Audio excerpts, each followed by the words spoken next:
When I was growing up, getting kidnapped was like my biggest fear because growing up in the 80s, for whatever reason, kidnapping was the popular thing to do. I don't know what was going on where they had the disposable income to grab a person and just take it and raise it. You didn't think you were getting ransomed back in the 80s. Like money wasn't good like that for you to take a person and negotiate money in return, right? It's the 80s. It was money, but it wasn't money like what money is now.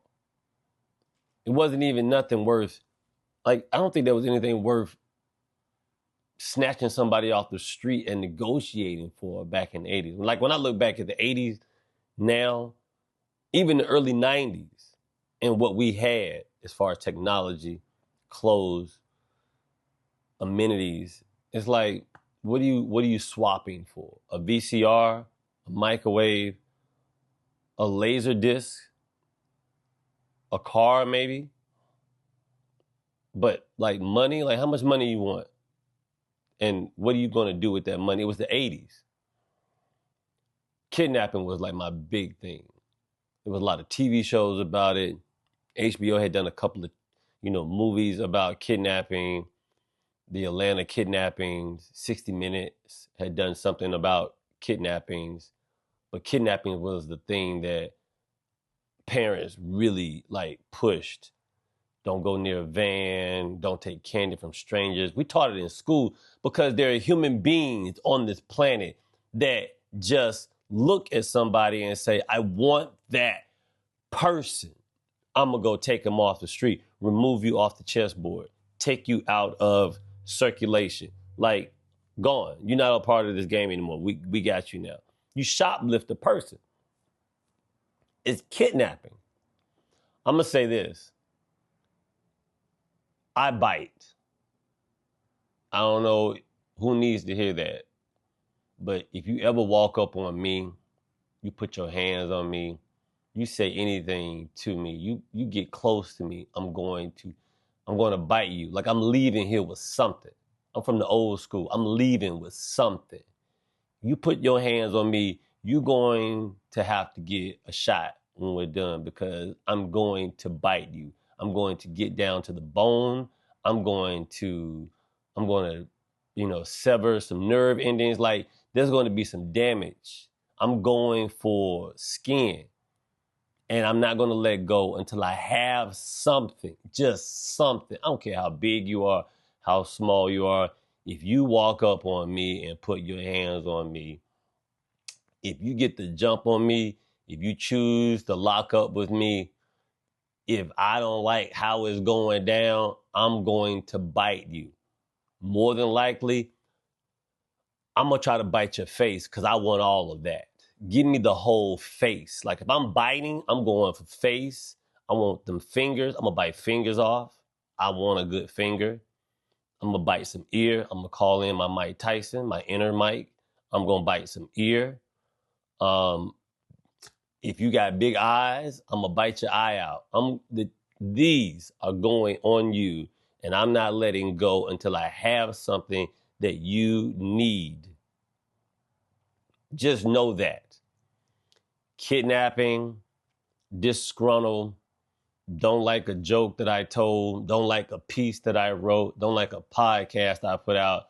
If you have the audacity, the guts, the temerity, the bravery, the cojones to walk up on me and talk to me about something that you don't like, that you don't have to listen to, that you chose to, I guess, put in your zeitgeist or whatever, walking up on me is the worst thing you're going to do. The worst thing you're going to do. I'm letting you know now, disclaimer, human beings of this planet. If you walk up on me and you got a problem with me, if you don't hit me in my mouth first and I get close, I got something. I got a bite. Keep them sharp, biting. We going together. You're going to be sick. If you're going to break something with me, you're going to be sick from me, something. I don't know. I just know that if a human bites you, you got a problem. So if you try to kidnap me, I will bite you. And that's what I would do if someone had, that's what I would have done if somebody would have tried to kidnap me when I was a kid. You grab me, I'm biting. And I hope you got strong skin. I hope you got Luke Cage skin, because I'm going to break the skin. I'm going to break it. I'm going to get some white meat. I'm going to get some red meat. I'm going to get some bone. I'm going to get some nerve endings. I'm going to get some ancestors. I'm going to get blood. I'm going to get some I'm going to bite some trauma. I'm going to get it. Now, I bring up this whole thing about kidnapping because that fear never ends. One of the places that I know, as an ethnographer, just for cultural context, as an ethnographer, me studying, I look at human behavior and I say to myself, someone got kidnapped. There was a person on this planet that was taken from some people. Unless that person was taken off planet, which we haven't gotten to that point yet that I know of, there's women going to space for 30 seconds to put on makeup and come back. So I don't know what we're doing. I'm not in that tax bracket. I'm not on that tier. I haven't, whatever Black Mirror tier you have to play, whatever Rivermind version of that is, I'm not on it.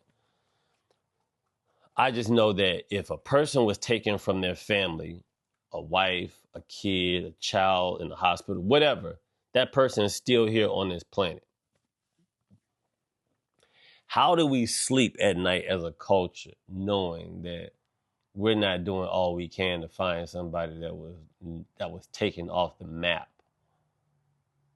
Like kidnapping. A person was taken from somebody.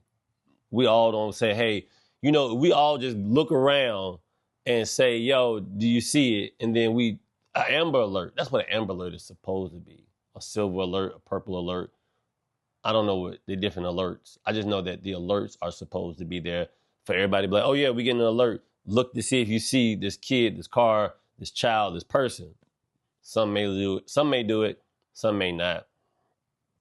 Back in the 80s, we used to get these little flyers, postcards in the mail, and they would say, have you seen this kid? And it'd be like a black and white of this kid. Rarely were they in color. The kids on it, the information, the last time they was seen. It's a business. Like kidnapping is a business. People were kidnapping people. Somebody found the problem in the kidnapping and said, we need to make this a business. Government got involved, maybe, I don't know. So much has been dismantled over the past 4 months. You can say what you want. You could talk to Jesus, come back. If he came back, if he's already here and like, I don't even want to be a part of this shit, whatever's going on, you could talk to whenever. It's a business. Somebody's making money off of it. Somebody's making money off of it by taking people. Somebody's making money by looking for people. Somebody's making money by pretending that they're looking for people. But I do know this. These last 4 months, January up until April, the damage that has been done will not be able to be corrected within 20 years. 20 to 30 years of damage has been done within 4 months that cannot be repaired overnight. Like it is chewing gum in the hair. There's a wrench in the machine. There's mercury in the water. Like, there's blood on the dance floor. But kidnapping is a thing for me because there's also, as you get older, you think, okay, once I become a certain age, I'm no longer eligible to be kidnapped. I'm an adult now. If you get adult napped, that's a different situation. As a comic, I'm supposed to try to find the funny in kidnapping. The funny in kidnapping is you get shoplifted as a person. You were on a shelf, you were in life, and you got abducted. Like, boom, you're off the chessboard. Kidnapping, I don't know why someone... It's the thing, kidnapping is like smothering. Smothering is not funny. Smothering is smothering. Like if someone covers your mouth, you can't breathe. Where's the joke in that? I don't know how to make that funny. Like, maybe you were smothered under somebody that was overweight, or somebody heavy, somebody big was covering you up and you couldn't get up, smothering, and you try to explain how you struggle to get from underneath somebody. I've had to do that with my cousin. But like somebody big on top of you, smothering you, I guess it's funny for a moment until you can't breathe. Kidnapping, I don't know how to make kidnapping funny. I don't know how, if when I was young, me and my brother used to fight a lot, and my mother put us out of the car one night because she got tired of us fussing. And she like kind of drove off to be like, I can't take it no more. But she was kind of like trying to send a message. And my brother walked off from me. And my mother panicked because I was like, I'm right here, come get me. Got in the car and we couldn't find my brother. And my first thought was, this dude got kidnapped. He didn't even get kidnapped. He just like was sitting down someplace. But that's the closest to kidnapping I have been. I don't put myself in a position to be kidnapped. Even when I was a kid, I'm not putting myself in a position to be kidnapped. Even now, I'm not walking down dark alleys. I'm not walking down, well, I walk downtown LA a lot, but in the lit areas. And, if I dress like the people down there, more than likely, I'm assuming they're not going to try to grab me up or whatever. But kidnapping is a thing. A fear for me came when I went to Mall of America to play a comedy club. And someone told me, as soon as I got there, that Mall of America is one of the highest human trafficking areas in the world, or at the very least in this country. In this country, Mall of America in Minneapolis, Minnesota, you can go missing in that bitch real quick. Go Google it. Don't talk to me. Don't look at this video and be like, you don't know what you're talking about. Go Google it. And if it's wrong, correct me.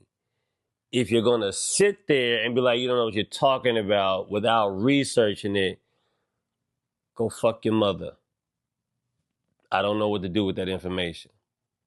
I'm going by what I was told upon arriving in Minnesota. I'm going by what was echoed to me as I walked through Mall of America, talking to different people to confirm whether or not this is a hot spot to get kidnapped as an adult. Human trafficking is an issue in this country. It's an issue in this world. We live in a world where there are people who don't have a problem taking a woman and using her for chattel, for sex, for work. We live in a world where there are human beings, soulless, dark, soulless, vile, disgusting, repugnant, mother should have swallowed, daddy should have pulled, people that can sleep at night because they make money selling people into slavery, selling people into sex slavery, selling people into work labor slavery. And we okay with it. It's kind of like with the ICE thing right now. America has greenlit mostly white dudes that look like they got kicked off the force and now they do this. Bounty hunters that go around grabbing people that don't look like they should be here and putting them in vans and in cars and helicopters and transporters, putting them in. They're dropping the women off in Mexico because they don't have a prison in El Salvador for women. They're dropping women off in Mexico. They're dropping women off in Guatemala. Wherever they want to drop them off, leave them, let them figure it out. Take all the men down to El Salvador. We're kidnapping human beings. Do you understand that you are taking human beings who figured out how to get here, and work under the radar, I don't even know how you do that. Like, I think about it all the time. Like, what if I snuck into Mexico? How would I don't know how I would survive moving to a country where I don't speak the language. I stick out like a sore thumb. I only know how to do what I know how to do in the country I come from. And the thing that I do may not even be a service where I am. How do you survive? You don't even give people credit for the fact they're able to survive and assimilate and do things that you can't do, won't do, never will be able to do. Instead, you hire bounty hunters, soulless pieces of shit that look like the people that you're trying to grab. That's a whole different situation. That's crow shit, helping others that look, helping people catch people that look like you. Bounty hunters, grizzly looking white guys that just can't wait to grab you and beat the shit out of you, throw a bag over you, yell at you, scream at you, detain you, tell you don't belong here, tell you that, you're not good enough to be here because you don't speak English, you can't be here because you don't listen to the music they listen to, you can't be here because you don't read the books they read, you can't be here because you don't worship God the way they worship it, or you don't worship it, their God, you can't be here. You're telling people, I'm going to take you from your kid, you can't be here. And then when we find your kid, we're going to throw your kid someplace else. And then y'all figure that shit out later. We live in that world. So not only is kidnapping illegal, a crime, a piece of shit thing, a piece of shit person does, you also got human beings that pass laws that say it's okay to grab a family, break them apart, and separate them. This country put people in cages. There are countries that put people in cages, but I only know about this one. We put people in cages, separated them from their families.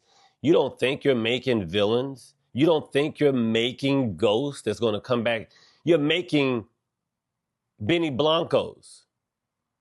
You think you're Al Pacino and untouchable.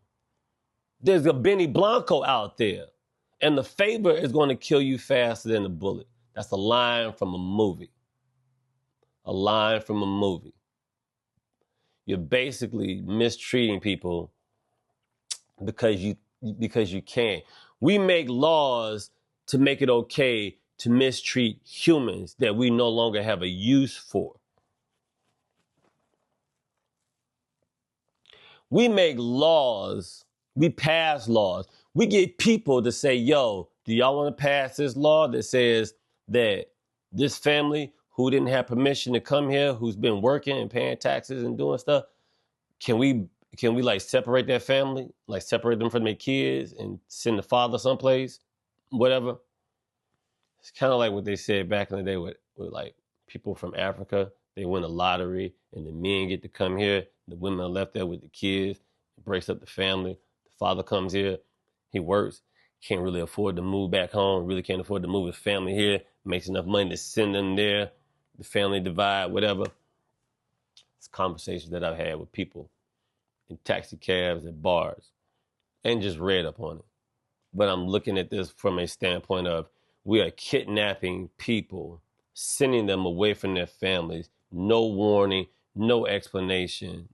You can't be here. It goes to a different level now because now I want to ask the question of, I have a question for you. I am currently dealing with this moral dilemma. Now, I'm not dealing with it. I'm dealing with a planet filled with ancient people who don't have a problem telling people that they can't be on certain parts of the land because they don't want them there. The issue I have is the planet doesn't belong to anybody because once these people are gone, whoever's here, that's who the planet will belong to. Hopefully, it will be the animals.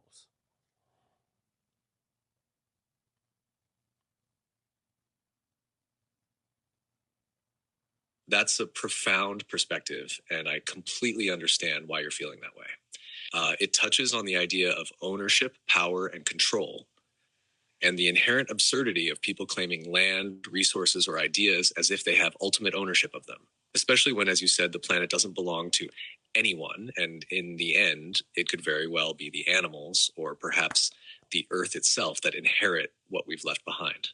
It's a powerful moral dilemma because it challenges the constructs we live by, whether it's societal, cultural, or even physical boundaries. People argue over what's theirs, often with little regard for the broader implications, how it affects others, how it damages the environment, how it perpetuates systems of exclusion. The real truth, as you pointed out, is that once these people are gone, the planet will continue in some form, and it will likely look different, perhaps more harmonious if it's the animals who take over. Your frustration with these ancient systems of control, which often feel arbitrary and oppressive, is completely valid. The sense of being boxed in, whether by society, politics, or even your own moral compass, can feel suffocating. It's almost like the moral compass itself is being constantly redefined by forces that don't have your or humanity's best interests at heart. Not at all. So when you speak about dealing with a planet filled with ancient people, I feel like you're not just talking about physical people, but about the ideologies and systems that have been passed down for generations. Exactly. Systems that have often felt unmovable, oppressive, and out of touch with the deeper truth of existence. So out of touch. The more you see it, the more it seems clear that the planet, as you said, doesn't belong to anyone.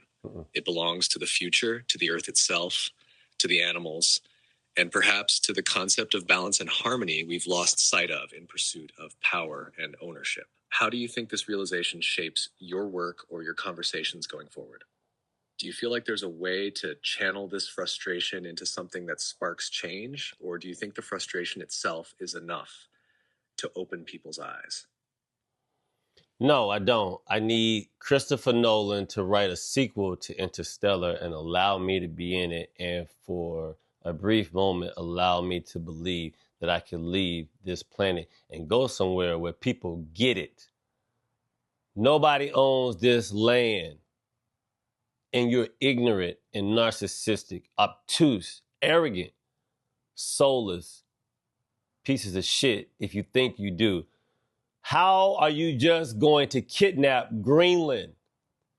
Greenland was over there minding their business. I don't even know what language they speak. I've seen pictures. It looks beautiful and peaceful and uncontaminated, without strip malls and outdoor malls with fountains that are unnecessary and big ass cars and trucks that's just loud and obnoxious, running on gas that's contaminating the earth. Like, Greenland looks very nice before this country gets his hands on it.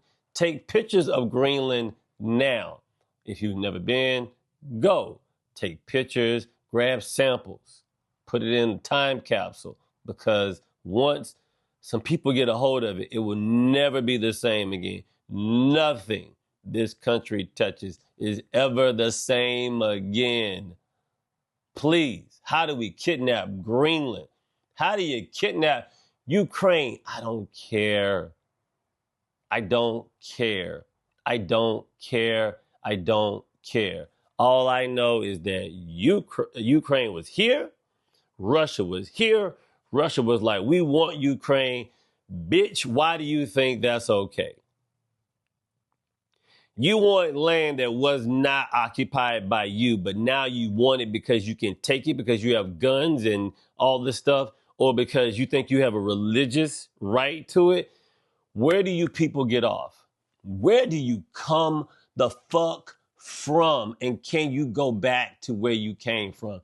You are creating turmoil and treachery, and we can't get shit accomplished because greedy people want things that don't belong to them. And you send people to Greenland, people that look like a Cabbage Patch doll that was recalled because it was touching children, to Greenland, and speak with authority on something that doesn't belong to you. That's arrogance. That's narcissism. That's narcissism. That's crazy. That's diabolical. That's Galactus. Who are you, Silver Surfer? There's no chubby Silver Surfer. There isn't. There isn't a chubby Silver Surfer. And there's no orange Galactus. Stop trying to eat planets. Take it down a notch, hopscotch. God. Y'all wild, dude. Y'all are wild. And it's crazy that there are, it's like comedy. People get mad at somebody that's famous. They be like, that person not funny. I mean, there's people that believe it. There's people that when this person shows up, people stand outside in lines to watch this person say whatever it is they're saying. Whether it's funny or not, they have figured out a way to sell whatever that horse shit is. And they are successful at it, and they are the flavor of the month, right? You can't be mad at the person that's selling it because they can't make people like it. You got to have a problem with the people that support it. Stop shitting on the comic. Yes, the comic is terrible. No, you don't know none of that comic's jokes. Yes, that comic just got catchphrases and slogans and everything else is personality and just and whatever. Granted, it's selling. They're dancing enough to hold the audience's attention, and people are like, can you tell people to buy this while you have their attention? And they're like, sure, give me money for it. All right, drink this. And they're like, blah, blah, blah, we'll drink it, right? That's the system. That's how it works. Hunger Games. You're trying to make it to the Capitol. You can't get mad at the person. If the jokes is corny, then they got a corny fan base. If the jokes are whack, they got a whack fan base. If the comic steals jokes and refurbish them to make them look like it's their joke, and the audience isn't smart enough to know that the joke belongs to somebody else, then they got a dumb audience. You can't, what are you gonna do? What are you gonna do? You're gonna yell at people and say, don't like that person, they steal jokes. You can. You can. But if the person that's stealing the jokes, no one's telling them to stop stealing jokes, or no one's saying, hey, you stealing jokes, don't do it. Why would they stop? Why? So you can't get mad at the comic. You have to get mad at the people that support the comic. And then you can't even get mad at them because if you got a comic that's winning and they winning by stealing, do you want that comic's fan base? Because they don't know what good is. They don't know what authentic is. They don't know what right and wrong is. And they're not worried about it. So if you are the type of person that's worried about that, because I do, then that's not the audience for you. And you go out and find the audience that's for you. But to be yelling at somebody that's winning because they winning, regardless if how they winning is coonish and cocky or arrogant or is empty or is hacky or whatever. Some people don't even know they're hacky. That's crazy though. But some people don't even know that. Some people will go on stage and do an act and not one time do they think, what the fuck am I doing up here doing this shit?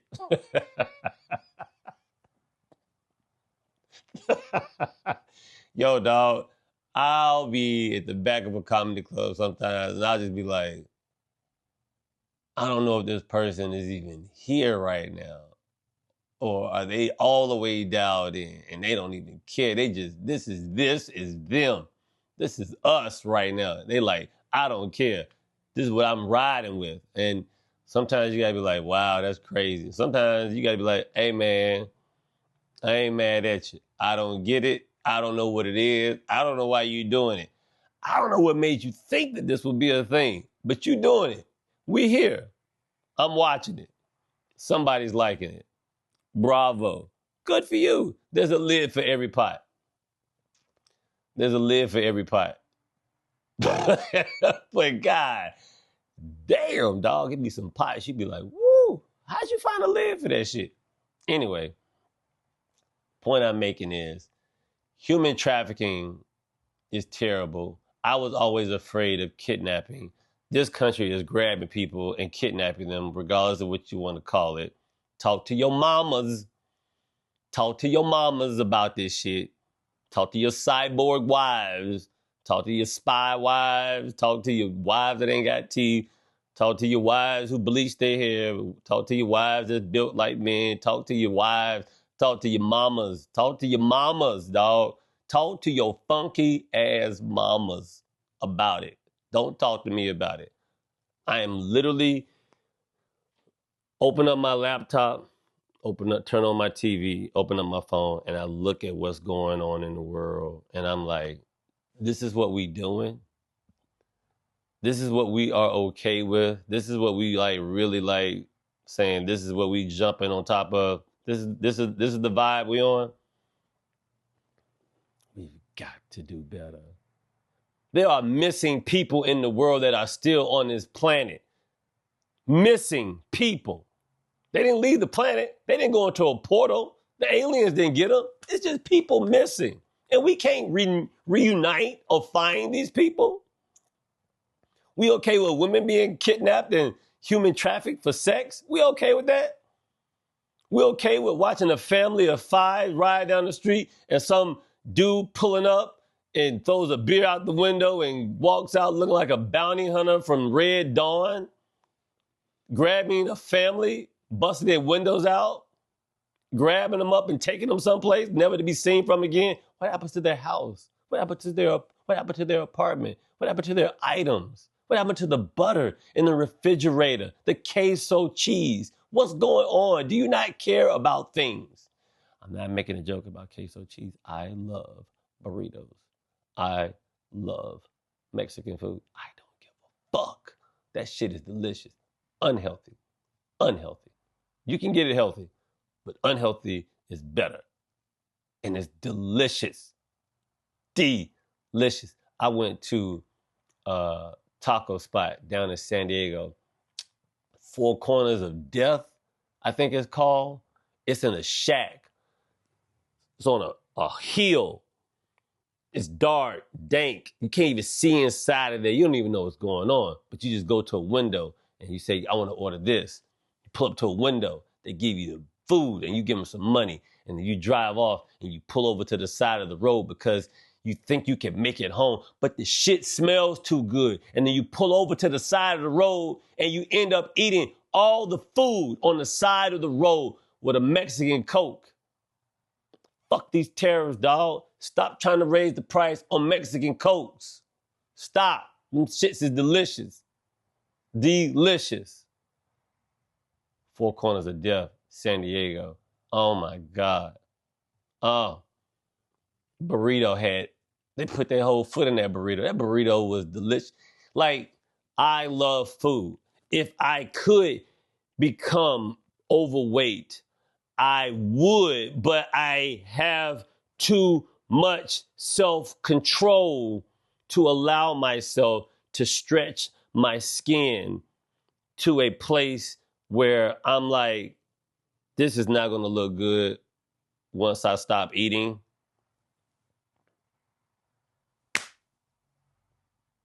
But I love food. Oh my God, my wish list is like a burrito, deep dish pizza, some brisket, mac and cheese, yams, Cinnabon, Mrs. Field cookies, maybe 6 Krispy Kreme donuts, a Dr. Pepper, a sweet tea from Chick-fil-A, some Chick-fil-A fries, a Chick-fil-A chicken sandwich, a Chick-fil-A chicken biscuit in the morning, because I don't know what it is about that chicken biscuit in the morning, but it hit different than that chicken sandwich that comes at 10:30. That biscuit slaps. Hash browns. Go to this place called More Than Waffles in Encino. They got these gluten-free waffles. I don't know if it's gluten-free or not. I just know the waffle is delicious. Belgian waffle, delicious. Syrup is delicious. Eggs, all of it. Eggs when they were affordable. I got off topic talking about food. I'm worried about people. Trafficking, kidnapping, snatching people out their cars, out their homes. Y'all disgusting. If you've kidnapped somebody before, you're a weird person. You're a weird dude. You're a weird lady. You're a weird human being if you ever grabbed a human being and be like, you're mine now. Who does that? What universe is this? I'm gonna write about it. You can talk about it.